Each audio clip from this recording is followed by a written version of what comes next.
again. I'm here to do the third episode of my Superworm series. So today we're going to be looking at what happens to Superworm when he gets trapped by the wizard lizard. Okay, so I've also got some support material that you can email me to get hold of. If you want to email me, I'll let you know how much they cost. I've got a support sheet for each of the 5 episodes that I'm going to offer.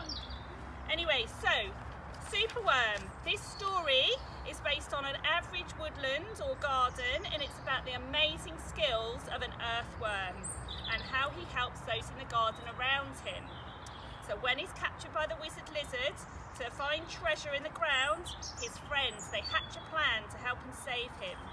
So there's all sorts of learning opportunities to be taken from this theme of Superworm, and the story itself has a really strong message about helping others and working together as a team. So I'm going to read the next part of the Superworm story for you. You can also find the full video of the full story on the website as well. So Superworm has been helping all of his friends and saving them. He's been a bit of a superhero, and then his chant is carried on the air to the wizard lizard in his lair. He mutters in his servant's ear, "Find that worm and bring him here." The servant crow is black and grim. Everyone is scared of him. They all let out a fearful shriek to see their friend, a hero in his beak. The wizard waves his magic flower. "Now, Superworm, you're in my power, and you must tunnel, writhe and coil, and to find the treasure in the soil." Superworm is very cross to have a lizard as his boss, but when he tries to slink away, the wizard's magic makes him stay. For days he tunnels, twists and winds, but all the treasure that he finds is 2 small buttons, half a cork, a toffee and a plastic fork. The lizard flicks his angry tail. "Have one last try, and if you fail to find the treasure down below, I'll feed you to my hungry crow." The crow is flapping through the night. Everyone looks up in fright.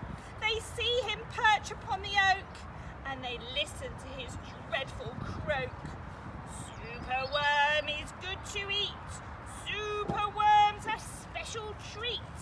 He'll be juicy, fat and firm. Hip, hip, hooray for Superworm!" Right, so now we're going to make a wizard's lair.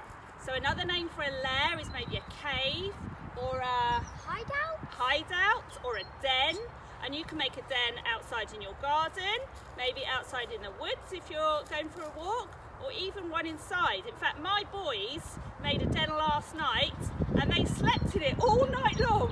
So it's really easy to make a den. I'm going to show you the simplest way.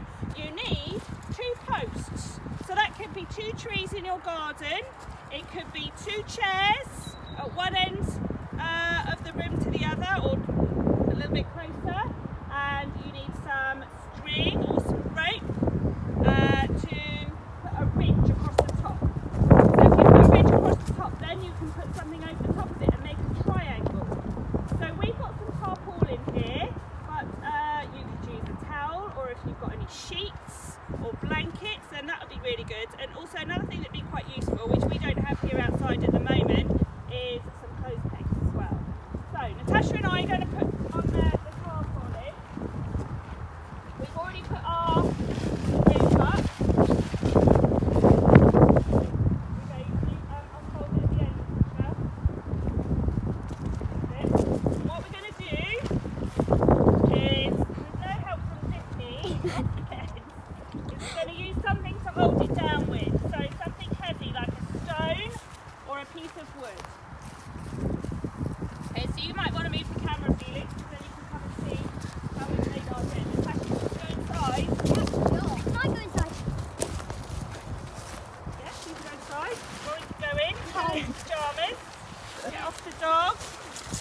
dog inside. There we go. So what you can do is you can make your little den. You can make it as cosy as you like. You can put a blanket in there. You can perhaps take some snacks in there. And you can use it for the rest of the day. Say hello everyone.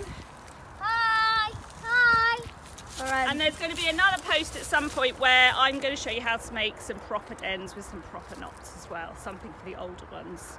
Okay, that's a great one for you to use at home though. So one of the activities that you can do to do with Superworm is, one of the things that Superworm has to do is he has to go and find some treasure for the lizards. But what he actually finds is a load of old rubbish or trash. So you can set yourself up a little hole in the ground with soil in it that you can put some treasure and trash in, and someone else can come and see if they can find it. Or your adult that's looking after you can get it all ready for you, and you can try and work out which is treasure and trash, and you can dig in the ground, see if you can find it. So I've made a little bucket here full of it, and Rory here is going to see if he can decide which one is treasure and which is trash. Okay, so let's have a look. I put it all in wood chip because that's what I had available. Right, Rory, which one? Take something out of there, see if you can dig something out. What have you found?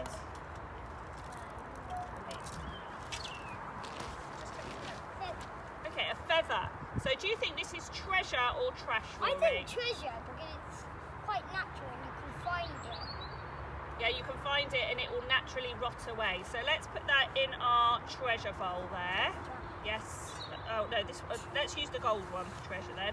Okay, have another look, see what you can find. Right, what have you got now? An acorn. That's not an acorn, it's a... Oh yeah, chestnut. Chestnut, conker. Conker. Okay, do you think that's treasure or trash? I think that's treasure. Okay, right, see if you can find something else. I swear I ate all of these sweets. No, I think I did. Trash.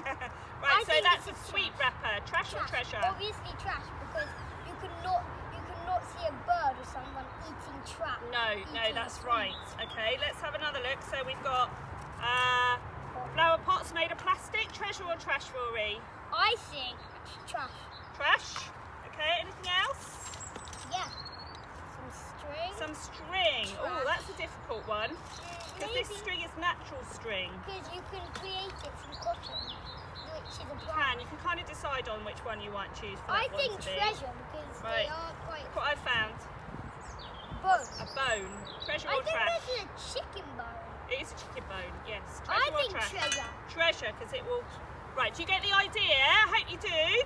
So I want to see some of your pictures of your boxes or sand pits or anything like that full of treasure and trash, and I want to see your treasure hunts. Okay.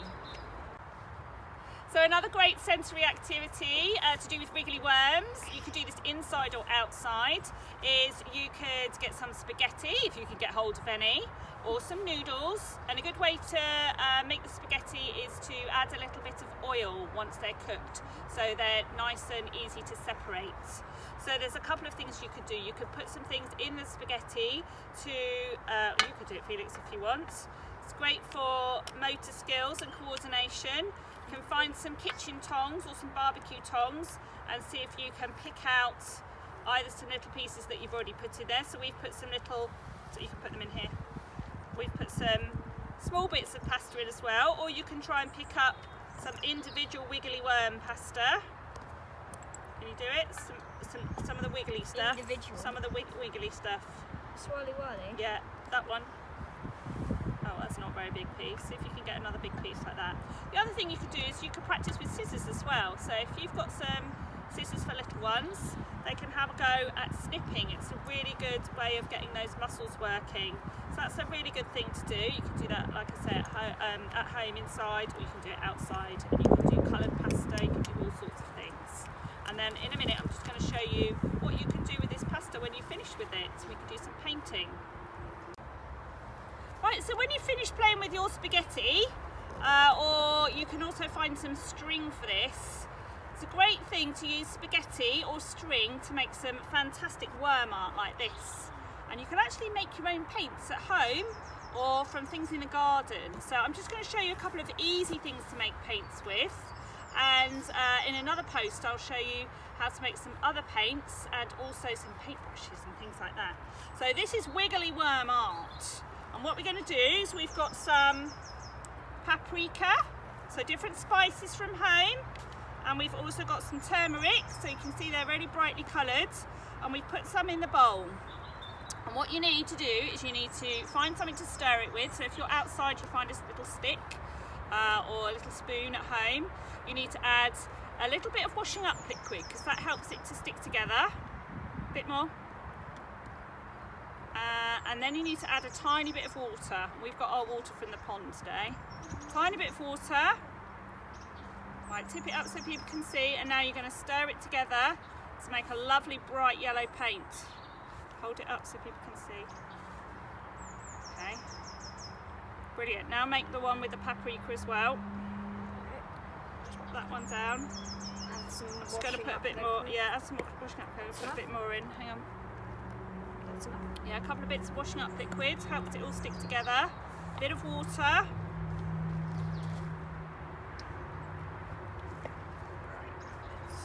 So give it a stir. You might need a bit more water with that one. I'll pour some in. Smells nice as well. Probably put too much in there. Never mind. And you can also do the same with mud as well. So we'll just do these two today, but you can do it with mud too. So a bit of washing up liquid with a bit of water, give it a stir. Okay, and now we're going to try and make our worm patterns. So you can either use string or you can use noodle or spaghetti. So what you're going to do is you're going to pop it in. I can't reach. Pop it in so it's completely covered by your paint. Pour it out, and then you're just going to drop it on and make wiggly worm patterns. Can you see? Try it again. Pop it in. So don't spread it around, just put it straight on like this. That's it. Like that. Okay.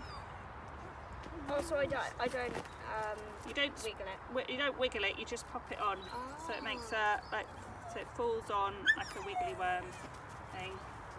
Okay, so there's lots of different spices you can use, and I'll show you some other ways to make paint from grass and leaves and petals and nettles and also some soil as well. So look at this one. This is a really brilliant abstract painting from Felix, made with turmeric and paprika. So I hope you enjoy making those at home. Again, I would love to see some photographs of these. So if you send something to my email address, you'll find it on my website, and I'd love to see some of your worm paintings. Anyway, so that is all for today, and I really look forward to seeing you for episode 4. How do his friends get to save him? What plan do they come up with? So I look forward to seeing you then. Bye.